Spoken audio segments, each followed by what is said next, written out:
출애굽기 17장 8절부터 16절까지 말씀 보도록 하겠습니다. 출애굽기 17장 8절부터 16절까지 말씀입니다. 제가 먼저 읽고 한 절씩 번갈아 가며 읽으시고 마지막 절인 16절은 한 목소리로 읽도록 하겠습니다. 하나님께서 저에게 주시는 살아있는 말씀입니다. 그때 아멜렉이 와서 이스라엘과 르비딤에서 싸우니라.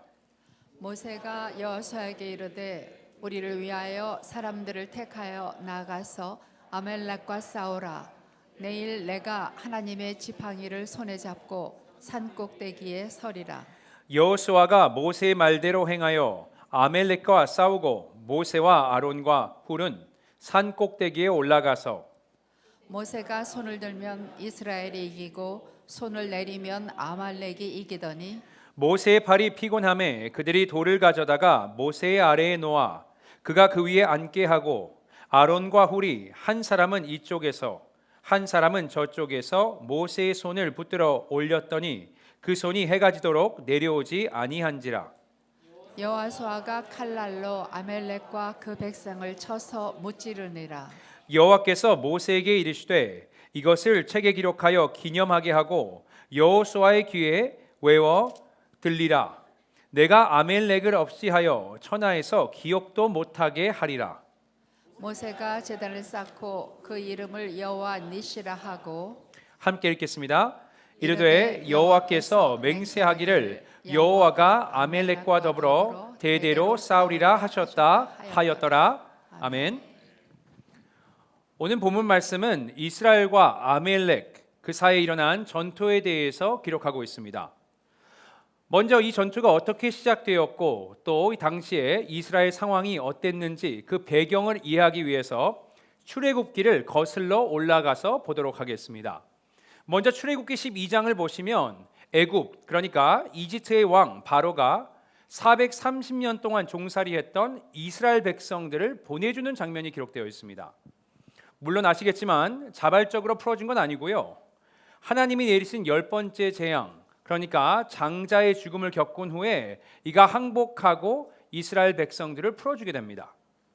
그리고 13장에서는 이제는 이렇게 출애굽하게 된 이스라엘 백성들이 준비를 하는 과정이 나와 있고요. 그 과정 중에 하나가 무교절을 지키는 겁니다. 무교절은 하나님이 이들을 애굽에서 구원했음을 기념하기 위해서 만든 절기입니다. 하지만 14장에서 어떤 일이 벌어집니까? 바로의 마음이 바뀝니다. 그래서 이스라엘을 다시 잡아들이기 위해서 군대를 보내게 되죠. 이 사실을 알게 된 이스라엘 백성들이 크게 요동하고 두려워했다 했습니다. 왜 그렇습니까? 이들이 전쟁을 치룰 준비가 전혀 되어 있지 않았습니다. 그때 하나님께서는 홍해를 가르시죠. 그렇게 이스라엘은 마른 땅을 걸어서 바다를 건너고요. 하지만 그 뒤를 따랐던 애굽 군대들 물이 다시 불어나면서 모두 익사하게 됩니다. 그렇게 이들이요 광야에 입성을 하게 되는데요. 이것이 15장입니다. 이 모든 일들, 경험한 일들, 이스라엘 백성들이 너무 감격하고 감사하고 기뻐서 하나님을 찬양하게 되는데 이때 만든 노래가 바로 모세의 노래입니다. 그리고 16장에서 본격적으로 광야 생활을 시작하죠. 거기에 보시면요. 광야 생활이 쉽지 않다는 것을 이들이 깨닫게 됩니다. 먼저 배가 고파요. 그래서 다시 모세를 원망합니다. 그런 이들에게 하나님께서는 은혜를 베풀어 주셔서 만나와 메추라기를 공급해 주십니다. 그리고 드디어 17장으로 넘어오면서 앞부분에는 이스라엘 백성들이 목말라 하는 장면들이 기록되어 있고요. 그러자 모세가 명령대로 하나님의 명령대로 반석을 치니까 그곳에 마실 물이 생깁니다. 자, 여기까지가 오늘 본문의 배경입니다.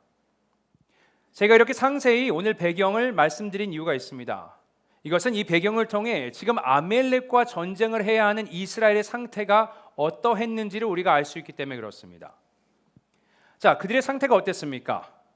한마디로 말씀드리자면 전혀 싸울 준비가 되어 있지 않았습니다. 일단 이스라엘 백성들은 전투 경험이 전혀 없었어요. 430년간 노예로 살았습니다. 그러니까 군사 훈련 한 번도 받아본 적이 없어요. 그렇기 때문에 애국 군대가 자신들을 추격한다는 소식을 들었을 때 이들이 어떻게 합니까? 싸움 엄두조차 내지 못하고요. 그냥 얼어버린 겁니다. 더구나 지금 상황이 기습을 당했어요. 많이 당황했겠죠. 또 그들이 가지고 있던 자원도 굉장히 제한적이었습니다. 기억하시죠? 방금 전까지 먹을 음식과 마실 물이 부족하다고 불평하지 않았습니까? 이렇게 군수품도 부족하였을 것이고 제대로 된 무기도 거의 없었을 겁니다. 자, 뿐만 아니라 전쟁이 벌어진 장소 자체도 이스라엘에게는 낯선 곳이었습니다. 애굽에서 마음대로 노예이기 때문에 나갈 수 없었어요. 그러니까 애굽 밖의 지리를 전혀 알 수 없었습니다. 여러분 생각해 보십시오. 전투를 하려면 전략을 세워야 할 것이고 전략을 세우려면 거기에 있는 지형 지물을 알아야 하는데 전혀 파악이 되지 않는 겁니다. 이게 당시에 전투를 치러야 하는 이스라엘의 모습 상태였습니다. 자, 반면에 아멜렉은 어땠습니까? 아멜렉에는 훈련된 군인이 있었고 이 민족은요 전투에 익숙했던 민족이었습니다. 더군다나 전투가 벌어진 곳이 르비딤 지역이라고 했는데 이것은 아멜렉에게 굉장히 익숙한 장소입니다. 그리고 그만큼 자신이 있으니까 이스라엘을 기습한 것이겠죠. 이렇게 모든 면으로 봤을 때 아멜렉이 압도적으로 유리한 상황이었습니다. 이스라엘이요 절대로 이길 수 없는 전쟁입니다. 자, 여기서 질문 하나 하고 넘어가겠습니다. 이 전투가 일어난 까닭은 무엇입니까? 다시 말해서 아멜렉은 왜 갑자기 이스라엘을 공격한 거죠? 물론 약탈의 목적이 있었을 겁니다. 그죠? 하지만 또 다른 이유가 있었던 것 같습니다. 그리고 그건 이들이 이스라엘을 어떻게 공격했는지를 살펴보면 알 수 있습니다. 하나님께서 나중에 이 사건에 대해서 언급하시는데요. 이런 말씀을 하셨습니다. 신명기 25장 17절에서 18절 말씀 제가 읽어드리겠습니다. 너희는 애굽에서 나오는 길에 아말렉이 내게 행한 일을 기억하라. 곧 그들이 너를 길에서 만나 내가 피곤할 때 내 뒤에 떨어진 약자들을 쳤고 뒤에 떨어진 약자들을 쳤답니다. 공격했대요. 이들이 누굴까요? 병들고 연약한 사람들, 거동이 불편한 노인들, 또 어린아이들과 여성들입니다. 아말렉은요 이것을 노리고 공격한 거예요. 이런 이들의 비열한 행동 때문에 하나님께서 격분하시죠. 그래서 이렇게 말씀하셨습니다. 16절 한번 읽어볼까요? 함께 읽겠습니다. 16절 말씀입니다. 시작. 이르되 여호와께서 맹세하기를 여호와가 아멜렉과 더불어 대대로 싸우리라 하셨다 하였더라. 하나님께서 뭐라고 하십니까? 그들과 대대로 싸우겠다. 끝까지 싸우겠다 하십니다. 그리고 오늘 본문 14절에 보시면 아예 천하에서 아말렉을 기억도 못하게 하시겠다 하셨습니다. 정말 화가 많이 나신 거예요. 자, 그렇다면 아말렉은 왜 이렇게까지 이스라엘을 적대했을까요? 이 질문은 아말렉이 누군가를 알면 더 명확해집니다. 자, 이들이 누구입니까? 그 이름이 말하듯이 아말렉의 후손입니다. 자, 그럼 아말렉은 누구죠? 창세기 36장을 보시면 족보가 나오는데 이렇게 기록되어 있습니다. 창세기 36장 12절 말씀 한번 보도록 하겠습니다. 읽겠습니다. 시작. 에서의 아들 엘리바스의 첩 딥나는 아멜렉을 엘리바스에게 낳았으니 이들은 에서의 아내 아다의 자손이며. 자, 한번 살펴볼까요? 아말렉은요 누구의 아들이에요? 엘리바스의 아들이고요. 그럼 엘리바스는 누구죠? 에서의 아들입니다. 그러니까 아말렉은 에서의 손자인 거죠. 자, 그렇다면 에서는 누구입니까? 에서는요 이삭의 쌍둥이 아들 중에 맏아들입니다. 동생이 있었죠. 이름이 뭐죠? 야곱입니다. 자, 에서와 야곱의 사이 여러분이 잘 알고 계실 거예요. 창세기 27장을 보시면요 야곱이 아버지와 형을 속이고 아버지 이삭의 축복을 가로채게 됩니다. 그래서 에서는 결국에 아버지의 축복을 받지 못하게 되죠. 그 사실을 알았어요. 에서가 분노합니다. 그리고 야곱을 죽이려고 합니다. 그래서 야곱이 살기 위해서 도망쳐야 했고요. 비록 나중에 야곱과 에서가 화해하는 장면이 나오긴 하지만 그들의 후손 사이에는 적대감과 증오가 여전히 남아 있었습니다. 이것이 시간이 지나면서 민족 간의 원한으로 발전되고요. 자, 이런 배경을 이해하시면 지금 아말렉의 공격의 목적이 단순한 약탈이 아님을 우리가 알 수 있는 겁니다. 이들은 아예 이스라엘을 뿌리채 없애버리려고 하는 거예요. 그래서 아이, 여인, 노인 할 것 없이 그냥 무차별로 공격을 퍼붓는 겁니다. 자, 그렇기 때문에 이스라엘 입장에서는 그냥 적당히 대충 싸울 수 있는 싸움이 아닙니다. 더 이상 물러날 곳이 없어요. 목숨을 걸고 싸워야 하는 겁니다. 살아남지 않으면, 이기지 않으면 살아남지 못한다는 거예요. 여기까지가 오늘 본문에서 이스라엘과 아말렉이 싸우게 된 배경입니다. 자, 그렇다면 이런 절박한 상황에서 그들의 지도자인 모세는 어떤 결정을 내립니까? 9절 보시면 이렇게 나옵니다. 모세가 여호수아에게 이르되 우리를 위하여 사람들을 택하여 나가서 아말렉과 싸우라 했습니다. 자, 모세는 자신의 오른팔인 여호수아에게 사람들을 모아서 전쟁터로 나아가 싸우라고 명합니다. 이런 생각이 안 드세요? 왜 모세가 직접 나가지 왜 여호수아를 보냈을까? 여러 가지 추측이 가능할 것 같아요. 먼저 이때 모세의 나이가 80세가 넘은 나이였어요. 그러니까 군대를 직접 지휘하거나 직접 싸우기는 쉽지 않은 나이인 거죠. 또 아시다시피 모세는 전쟁을 지휘하기는커녕 전투 경험이 전혀 없었습니다. 전에 직장이 뭐였죠? 리더가 되기 전에 목자였어요. 40년 동안 양을 치는 목자였습니다. 아마 모세도 생각했겠죠. 자기보다는 여호수아가 조금 더 낫지 않을까, 적합하지 않을까 생각했을 수도 있습니다. 하지만 여러분, 진짜 이유는 따로 있었습니다. 그건 모세가 해야 될 일이 있었거든요. 그게 뭐냐면 9절에 이렇게 나옵니다. 제가 계속 읽어볼게요. 내일 내가 하나님의 지팡이를 손에 잡고 산 꼭대기에 서리라. 여호수아를 전쟁터로 보내고 그는 산 위로 올라갑니다. 좀 의아하죠, 그죠? 직접 싸우지는 못하더라도 모르겠습니다. 좀 전략을 세우든지 아니면 물자를 확보하기 위해서 이곳저곳을 다닌다든지 아니면 사람들을 동원해서 무기를 만들어 준다든지 이런 것들을 하지 않고 그냥 모세는 산으로 올라갑니다.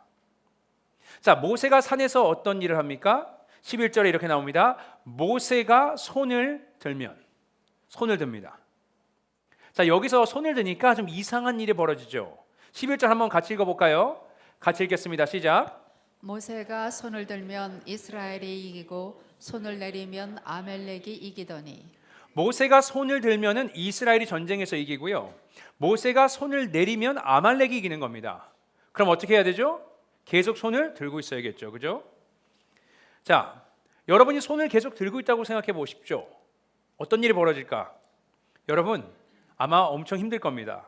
그래서 12절에 이렇게 시작되죠. 모세의 팔이 피곤하매. 너무 당연한 일입니다. 팔이 아파요?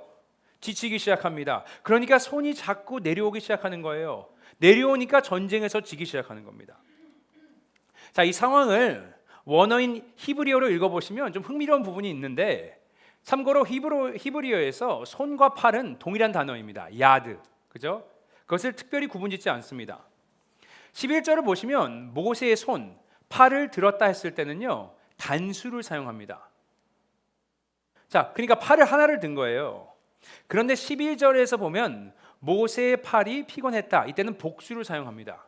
그러니까 두 팔 다 피곤한 거예요. 그래서 제가 생각을 해봤어요. 무슨 상황인지. 아마도 이런 상황이 아니었을까 생각이 듭니다. 모세가 한 팔만 올리고 있었을 거예요. 자, 여러분이 생각해 보세요. 오른팔이 아파요. 그럼 어떻게 해야 되죠? 왼팔로 갈아타야 합니다. 그죠? 왼팔을 든 거예요. 이리저리 갔다가 결국엔 두 팔 다 어떻게 돼요? 힘들고 피곤해서 올릴 수가 없게 되는 겁니다. 이게 지금 모세가 처한 상황입니다. 자, 그래서 어떻게 합니까? 12절도 읽어보겠습니다. 읽겠습니다. 시작. 모세의 팔이 피곤함에 그들이 돌을 가져다가 모세의 아래에 놓아 그가 그 위에 앉게 하고 아론과 홀이 한 사람은 이쪽에서 한 사람은 저쪽에서 모세의 손을 붙들어 올렸더니 그 손이 해가 지도록 내려오지 아니한지라. 자, 먼저 사람들이 돌을 가져와서 모세를 그 위에 앉게 하고요.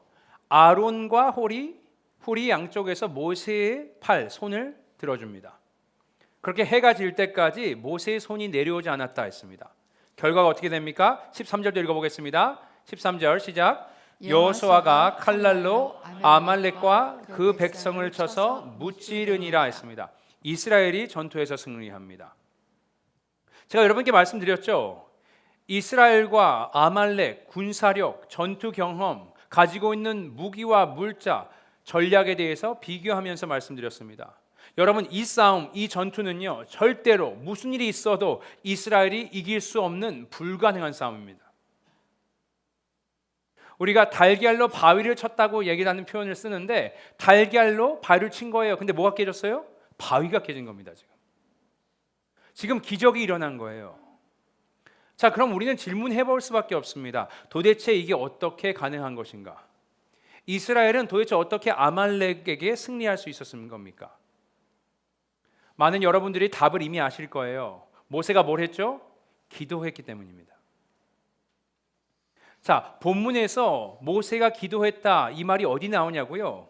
물론 본문에서 모세가 기도했다는 직접적인 명시는 되어 있지 않습니다.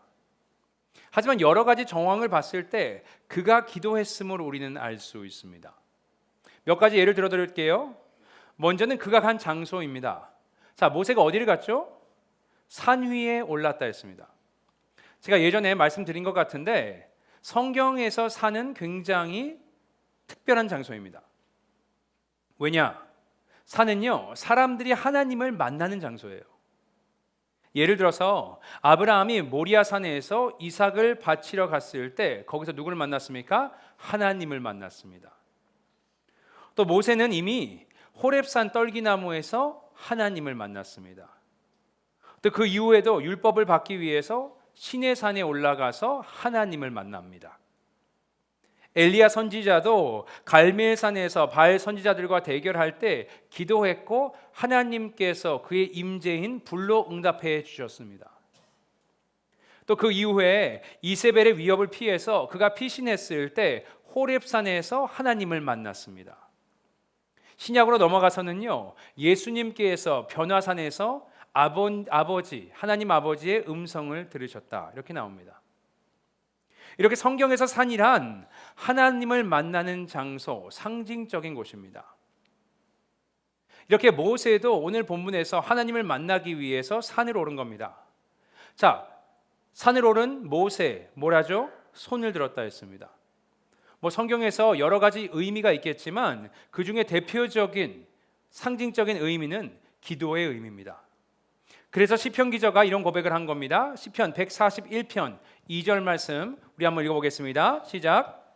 나의 기도가 주의 앞에 분향함과 같이 되며 나의 손드는 것이 저녁 제사같이 되게 하소서.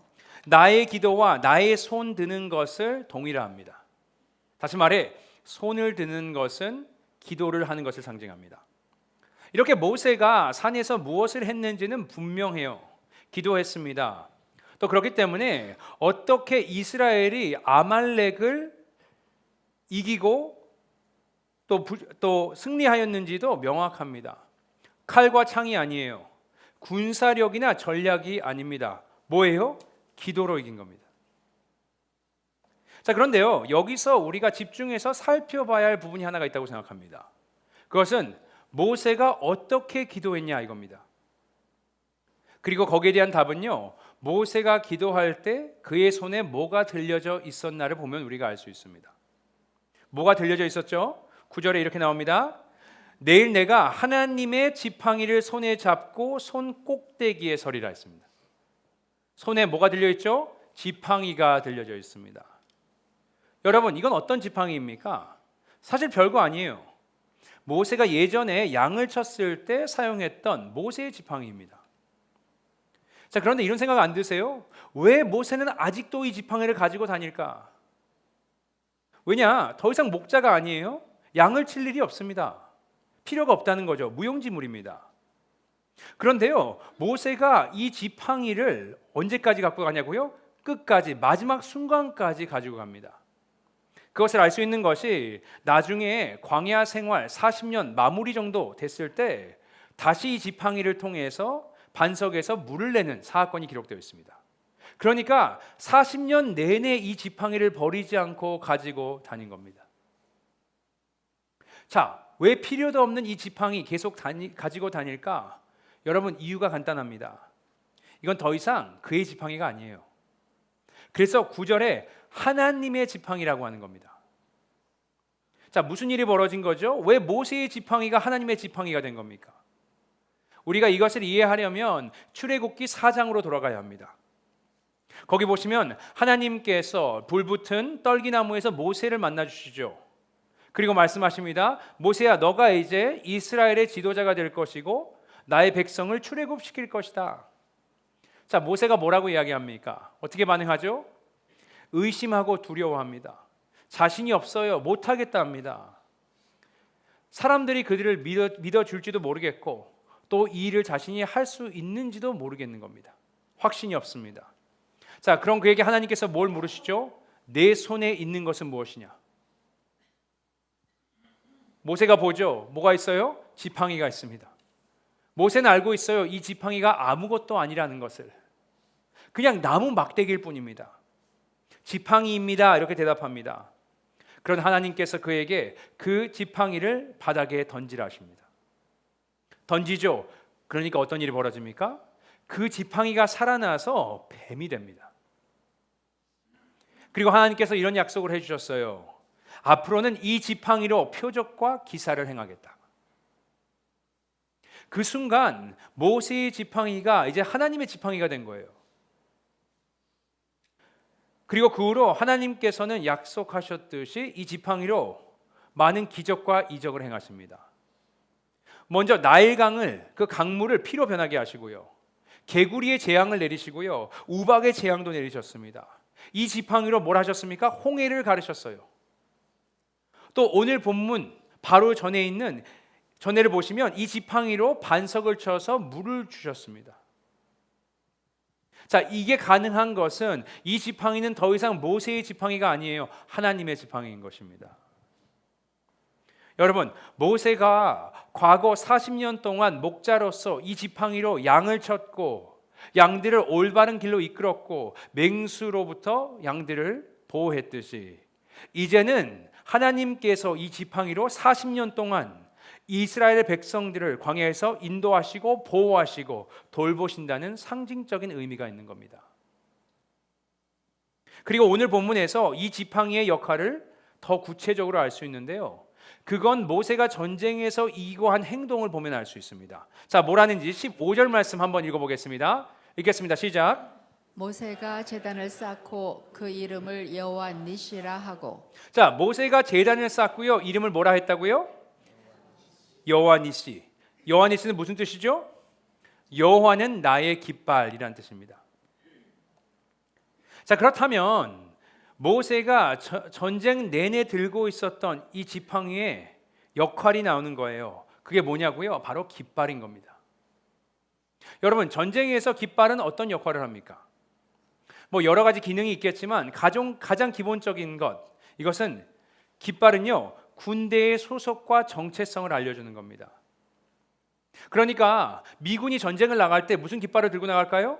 성조기를 갖고 가겠죠. 그죠? 만약에 한국이 전쟁을 한다면 무슨 깃발을 들고 나갈까요? 한국 태극기를 갖고 나가겠죠. 마찬가지인 겁니다. 아이덴티티예요. 그 군대. 자, 이스라엘 군대에는 이 깃발이 누구죠? 여호와 니시, 여호와 하나님인 겁니다. 다시 말해서 이스라엘 군대의 아이덴티티는요, 하나님의 군대라는 겁니다.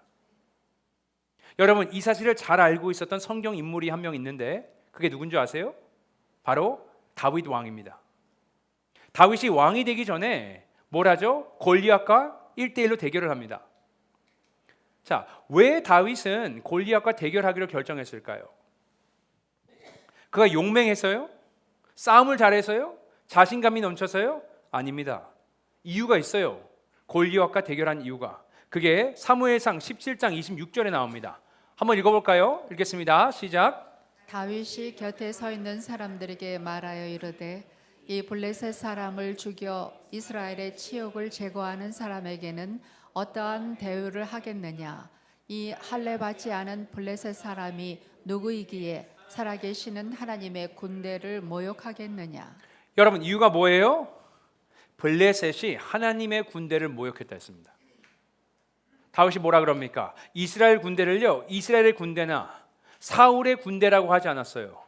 누구의 군대예요? 하나님의 군대입니다. 오늘 이 본문에서 나오는 이스라엘 군대도 모세의 군대도 아니고요, 여호수아의 군대도 아니고요. 누구의 군대예요? 하나님의 군대인 겁니다. 그리고 그것의 의미는 이스라엘을 승리로 이끄실 분은 사람이 아니고 군대도 아니고 누구예요? 하나님이시라는 겁니다. 하나님이 싸우실 것이고 하나님께서 승리하실 것이다, 이렇게 말씀하고 계시는 거예요.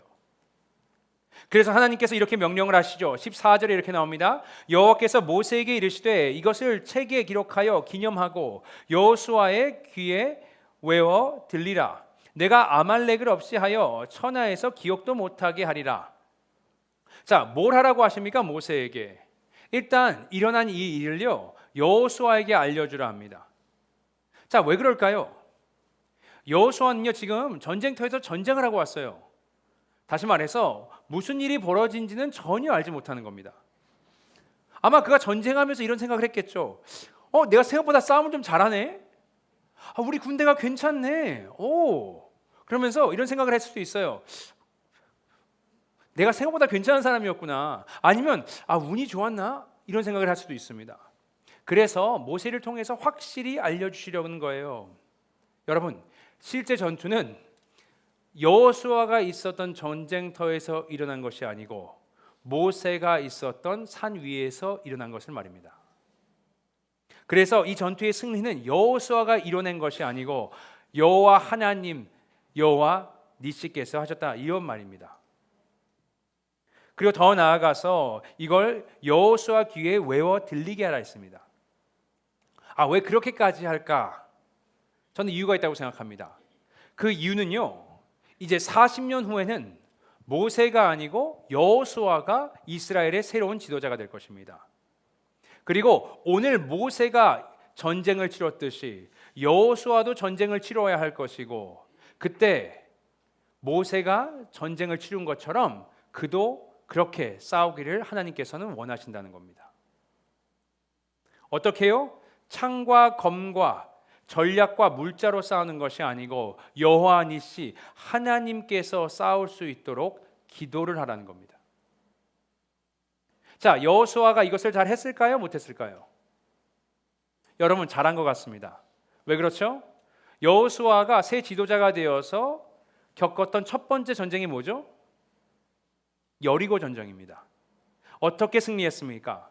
창으로 하지 않았어요. 칼로 하지 않았습니다. 돌격해서 무기로, 전략으로 하지 않았습니다. 하나님께서 뭘 하라고 하셨습니까? 매일 성을 돌라고 하셨어요. 한 번씩 6일 동안. 그리고 7일째는 7바퀴를 돌라고 하셨습니다. 그리고 그들 앞에는 뭐가 있었습니까? 하나님의 지팡이와 깃발, 물론 그것은 없었지만 그것과 같은 역할을 하는 하나님의 군사임을 상징하는, 하나님의 임재를 상징하는 언약궤와 나팔이 있었습니다. 그렇게 기도하며 도니까 결국에 어떻게 돼요? 여리고 성이 무너졌습니다. 여러분, 하나님께서 저희에게 올해 주신 숙제가 있습니다. 올해 주제가 뭐였죠? 앞서간 자들처럼. 여호수아가 앞서간 모세의 말을 기억하고 그를 본받은 것처럼 우리도 말씀을 기억하고 모세를 본받아야 할 것으로 믿습니다. 그걸 잘 알 수 있는 말씀이요, 14절에 이렇게 나오는 겁니다. 여호와께서 모세에게 이르시되 이것을 책에 기록하여 기념하게 하고. 책에 기록하래요. 왜? 의미가 뭐예요? 이 말씀은, 이 사건은 여호수아만 알아야 될 것이 아니고 세대를 거쳐서 이 말씀, 기록된 일을 읽고 있는 저와 여러분이 알고 믿고 따라야 하는 말씀이라는 겁니다. 물론 우리는요, 모세나 여호수아처럼 실제 무기를 들고 전쟁터에 나가진 않습니다. 하지만 여러분, 저와 여러분도요, 매일매일 치러야 할 전투가 있습니다. 어떤 전투입니까? 영적 전투입니다. 이 영적 전쟁에 대해서 사도 바울이 이렇게 말했습니다. 에베소서 6장 10절에서 12절 말씀 우리 함께 읽어보도록 하겠습니다. 읽습니다. 시작. 끝으로 너희가 주 안에서와 그 힘의 능력으로 강건하여지고 마귀의 관계를 능히 대적하기 위하여 하나님의 전신 갑주를 입으라. 우리의 씨름은 혈과 육을 상대하는 것이 아니요 통치자들과 전세들과 그 어둠의 세상 주관자들과 하늘에 있는 악의 영들을 상대함이라. 자, 보시는 것처럼 바울이 얘기하는 싸움은, 전쟁은 육의 전쟁이 아니고 뭐예요? 영적 싸움이라고 했습니다. 자, 이 싸움을 어떻게 싸우라고 바울이 이야기했습니까? 계속 읽어보겠습니다. 13절부터 17절 말씀 읽습니다. 시작. 그러므로 하나님의 전신갑주를 취하라. 이는 악한 날에 너희가 능히 대적하고 모든 일을 행한 후에 서기 위함이라. 그런즉 서서 진리로 너희 허리띠를 띠고 의의 호심경을 붙이고 평안의 복음이 준비한 것으로 신을 신고 모든 것 위에 믿음의 방패를 가지고 이로써 능히 악한 자들의 모든 불화살을 소멸하고 구원의 투구와 성령의 검 곧 하나님의 말씀을 가지라. 자, 먼저 전신갑주를 취하라고 했고요. 그렇게 헬멧도 쓰고 방패도 들고 검도 들고 신도 신고 갑옷도 입었습니다. 그 다음에 뭐라고 하죠? 서라 했습니다. 서라를요, 이 본문에서 3번이나 반복합니다. 서라. 움직이지 말고 그 자리에 잠잠히 있으라는 겁니다. 이 원어로 보시면요, 서라란 단어가 히스테미입니다. 이 단어가 어디에 등장하는 줄 아세요? 또 오늘 본문에 등장합니다. 오늘 본문에 하나님께서 모세에게 산 꼭대기로 가서 서라 하셨습니다. 서라는 겁니다. 자, 이렇게 가만히 서요. 이것은 뭘 의미하죠? 에베소 계속 읽어보시면 18절 19절 말씀 제가 읽어드리겠습니다. 모든 기도와 간구를 하되 항상 성령 안에서 기도하고 이를 위하여 깨어 구하기를 항상 힘쓰며 여러 성도를 위하여 구하라. 또 나를 위하여 구할 것은 내게 말씀을 주사 나로 입을 열어 복음의 비밀을 담대히 알리게 하옵소서 할 것이니 했습니다. 어떻게 가만히 서서 있죠? 그게 뭐죠? 기도하라는 겁니다. 움직이기 전에 기도하라는 거예요. 성도 여러분, 하나님께서 오늘 우리에게 우리의 삶에는 영적 전쟁을 어떻게 치루어야 하는지 그 방법을 알려주셨습니다. 전쟁이요, 우리 가정에 있어요. 우리 직장에 있습니다. 교회에도 있고요. 나의 상황에 있고 관계 속에 많은 전투들이 있습니다. 나에게 두려움을 주는 것들이 있어요. 나를 절망케 하고요, 실망스럽게 하는 일들이 있습니다. 나의 삶에는 걱정과 염려와 근심이 있습니다. 이런 여러 전쟁들이 있어요. 여러분, 이런 상황에서 어떻게 해야 합니까? 우리가 분별해서 내가 싸워야 할 전투와 주님께서 싸우셔야 하는 전투를 알아야 되는 겁니다. 그리고 여호와 니시께서 싸워주셔야 하는 우리의 삶의 영역들, 내가 처한 상황들이 뭔지를 알고 주님의 깃발을 그것에 과감히 꽂아야 하는 겁니다. 이거는 내 싸움이 아니구나, 하나님께서 하셔야 되는 싸움이구나, 그 영역을 건드리지 마세요. 그래서 우리는요, 기도해야 합니다. 제가 질문 하나 할게요. 여러분은 기도하고 계십니까? 혹시 기도하신다고는 하시는데 눈은 감으시는데 기도하는 건 맞습니까? 아니면 혹시 기도의 형식과 모양은 있는 것만 아닙니까? 혹시 기도하시기 시작하시면서 걱정과 근심으로 시작해서 끝나시는 건 아닙니까? 여러분, 죄송하지만요, 그거는 기도가 아닙니다. 기도의 모양과 형식은 있지만 실질적으로 그것은 기도는 아닙니다. 우리가 참 기도를 해야 할 것입니다. 어떻게 해요? 여러분, 우리의 아이덴티티를 알아야 돼요. 우리가 누구죠? 하나님의 백성, 예수 그리스도의 군사입니다. 그리고 주님께서 이미 승리하셨습니다. 여호와 니시 되시는 예수님께서 우리를 죄에서 구원하셨습니다. 십자가에 못 박혀 죽으시며 다 이루었다 하셨습니다. 우리에게 소망을 주셨습니다. 이미 이긴 싸움이에요. 주님께서 우리를 위해서 승리를 허락해 주셨습니다. 여러분은 예수 그리스도의 군사입니다. 우리가 기도하고 마지막 부분에 어떻게 마무리를 짓습니까? 기도를 안 해보셔서 잘 모르시는 것 같은데, 누구의 이름으로 기도하죠? 예수님의 이름으로 기도합니다. 아멘 합니다. 저희 아이가 식기도를 시키는데 가끔 까먹을 때가 있어요. 그래서 그냥 아멘 하고 끝납니다. 그럼 제가 거의 매번 얘기합니다. 누구의 이름이야? Jesus' name. 예수 그리스도의 이름으로. 오케이. 여러분, 우리가 예수 그리스도의 이름을요, 꼭 주문처럼 외울 때가 있어요. 주문이 아닙니다. 우리가 예수 그리스도를 그 이름을 선포하며 기도하는 이유는요, 여러분이 누구신지 알으라는 거예요. 누구예요? 여러분요, 예수 그리스도의 군사입니다. 그리고 우리의 예수님, 우리의 대장이 누구신지 여러분이 아시라는 거예요. 이미 승리를 마치셨습니다. 우리가 이렇게 여호와 니시 예수 그리스도의 이름을 선포하며 함께 기도하셨으면 좋겠습니다. 그래서 두렵고 어려운 상황이 왔을 때 우리가 예수님을 기억하시고 그분의 깃발을 들고 담대히 믿음으로 기도하시기를 축복합니다. 또 여러분, 우리는 함께 기도해야 합니다. 모세도요, 그 대단한 모세도 지쳐서 혼자 손을 들지 못해요. 그러니까 아론이 붙고요, 훌이 붙으면서 함께 기도를 이어갑니다. 이런 생각을 해봤어요. 우리가 모세 팔 아픈 것만 생각했지 아론하고 훌도 꽤 아프지 않았을까 생각이 듭니다. 그렇지 않아요? 계속 같이 들고 있어야 되잖아요. 이제 여러분, 기도는요 절대 혼자 할 수 없습니다. 모세도 못했고요, 여기 우리 본문 에베소 6장 말씀 읽었지만 바울도 에베소 교인들에게 자신이 복음의 비밀을 담대히 알리게 해달라고 중보기도를 부탁하잖아요. 바울도 혼자 할 수 없습니다.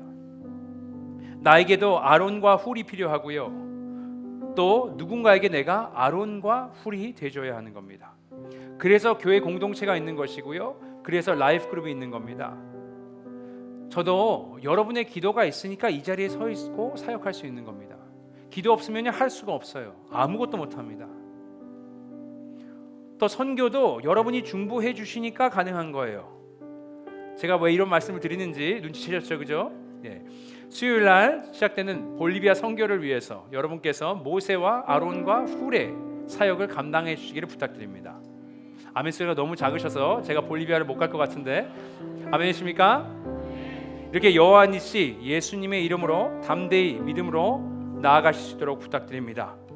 이렇게 앞서간 자인 모세의 기도를 기억하시고 여호와 니시의 깃발 아래서 동역자들과 함께 여러분께서 영적 전쟁을 잘 치르시기를 예수님의 이름으로 부탁드립니다. 기도하겠습니다. 이 시간 우리 기도했으면 좋겠습니다. 우리에게 주신 여호와 니시 예수 그리스도의 이름을 선포하며 기도했으면 좋겠습니다. 두려우세요? 선포하세요. 이미 승리하셨습니다. 승리를 위한 기도가 아닙니다. 승리한 것을 알기 위해서 하는 기도입니다. 여러분은 이미 승리하셨어요. 예수 그리스도를 통해서. 우리는 예수 그리스도의 군사입니다. 깃발을 드시고 나아가시기를 바랍니다. 이 시간 함께 기도하실 때 우리가 그 깃발을 우리 삶에서 어디에 예수 그리스도의 깃발을 꽂아야 하는지 우리 한번 주님께 여쭤보셨으면 좋겠습니다. 함께 기도하십니다.